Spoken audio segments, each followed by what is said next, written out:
Hello and welcome to what some may call the God of War suck job, because I do praise God of War an almost excessive amount, I'll admit it, but it was important I do so because I'm drawing on a point I made a little bit last week when I talked about first-party games, but the point I felt was pertinent enough to be expanded upon, mostly because it's Jim Sterling's point, and Jim Sterling's points are always worth expansion. Before the end of the last generation, a lot of developers and plenty of pundits argued for a one-system future. That is, a generation marked not by the release of competing consoles, but of one singular video game system that would be home to everything you could imagine. At the time, it was a sound idea. PC gaming was enjoying a resurgence, with Steam well on its way to becoming at least a single platform on a system famed for options and variety. The previous game generation was a long chapter of the ongoing hardware cycle, and people were tired of it. Not to mention, an endless cycle of new hardware meant an endless cycle of budget increases as higher-end graphics capabilities invariably led to better-looking and more expensive games. Third parties were less inclined to limit their audiences with platform exclusives, so that dubious honour became ever more restricted to first and second-party developers, those studios already enthralled to Sony, Nintendo and Microsoft. All in all, a lot of people pushed for a single platform, even myself, thinking it was a potentially good move for the climate of the time. However, climates change, and as major publishers have moved away from varied game libraries in favour of online connected open world services, we're now looking at those enthralled first and second parties as our only source of variety in the so-called AAA game space. Naturally, of course, there are still lots of wild and varied independent games, though picking them out from the slurry of asset flips and broken wank games is getting tougher and tougher. But if you want more games like God of War, I think console exclusives need to stick around. God of War is the kind of game only a company in Sony's position could be both able and willing to make. There are third-party publishers with the capacity to make a game like God of War, but such publishers are the likes of Activision Blizzard and Ubisoft, too addled by their latest industry fads to see a point in making actual video games right now. God of War is a fairly linear, story-driven action game, something that sadly is almost retro now. We're on the cusp, I fear, of calling games like God of War or Dark Souls old school games, which is certainly enough to give me a midlife crisis. But anyway, God of War doesn't rely upon online connectivity, constant monetization practices, or gambling systems to keep players playing. In an increasingly rare occurrence for the AAA market, it keeps players playing by being an actual good video game.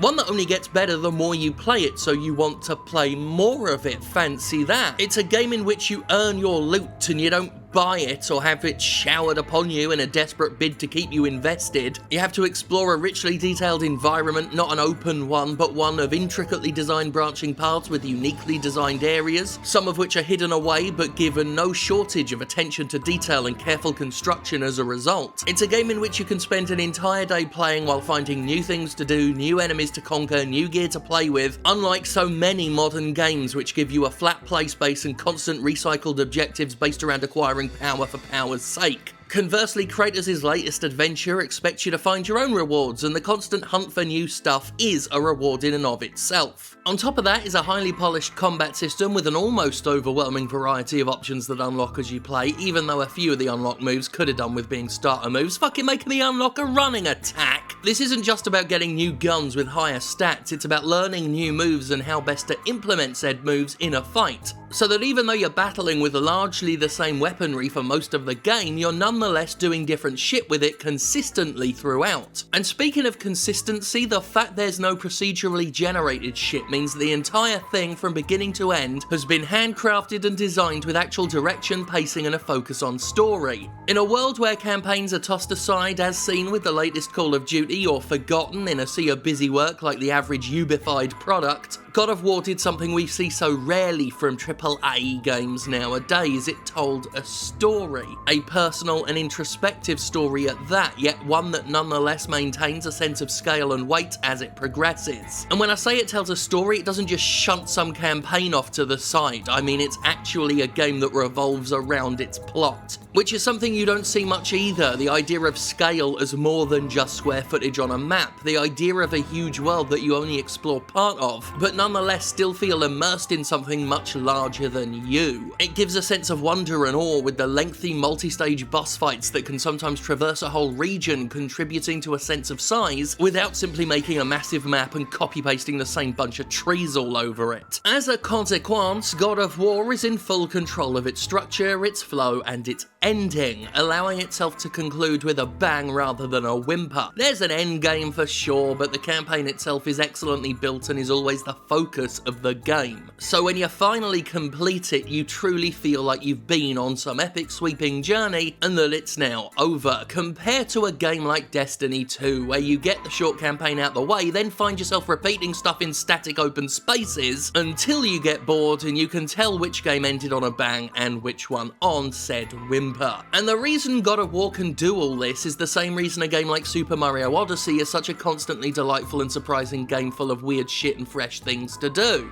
They're first-party titles made by developers yet to have the creativity and ambition beaten out of them by executive arseheads. This is not to say the likes of Sony and Nintendo aren't full of executive arseheads, but their positions as platform holders give them something third-party publishers don't have: the need to sell consoles, and to do so by boasting the very best games they can. This is why titles like God of War exist. They're lavishly detailed, carefully written journeys that spare no expense. They're clearly infused with the sort of budget no third-party publisher is going to sink on anything, but a live service designed to inflict death by 1,000 cuts on a customer's wallet. And this is because platform holders can use such titles as loss leaders. If the game shifts consoles as well as copies, if people buy a PS4 to play God of War or a Switch to play Super Mario Odyssey, then the investment in the product is worth it. That is, simply put, what a loss leader is: a product sold at a loss but is designed to attract customers, in this case toward the console itself. God of War is the light on the end of an anglerfish's head, with the PS4 being its gaping, inky black in tooth and more. You can see both Sony and Nintendo adopting similar pilot fish approaches to their exclusives, albeit with a different delivery method. Sony seems concentrated on releasing at least one huge marquee title a year: Horizon Zero Dawn for 2017, God of War for 2018, and as per its delay, Days Gone for 2019, with The Last of Us 2 undoubtedly popping up somewhere in between everything. Nintendo, meanwhile, spent its entire first year with the Switch pumping out a first or second party title a month, always having something fresh and above all different to offer its customers, something that has undoubtedly contributed to the machine's stellar success. And it's not like the games themselves are selling badly anyway. Horizon was a hit, Super Mario Odyssey and Breath of the Wild were massively popular, God of War is the PS4's fastest selling exclusive, almost as if the game buying public was hungry, nay starving, for something like this. Because as I've said before, even as games of this caliber are being relegated to history in the mainstream market's eyes, some of us do still want to play video games. Not just services, not just open world Ubified busywork simulators.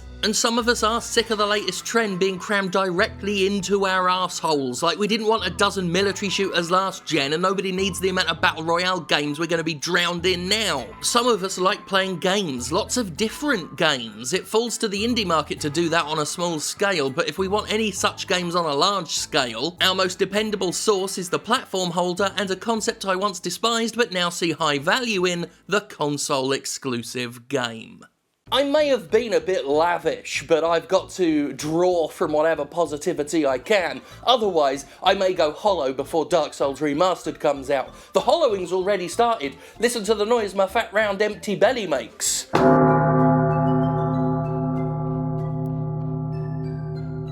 Anyway, shut up. Some of you may be wondering why Microsoft wasn't mentioned very much in today's video, if at all. There's a point for that, and it's not just because I'm biased. It's not 2006. I still see people use the word bias sometimes. It's hilarious and quite retro. But no, that's not the reason. Sort of. You'll find out, because Microsoft and Xbox will get its own episode. Because Monday is coming. Always. It's an inevitability, like you're thanking God for me.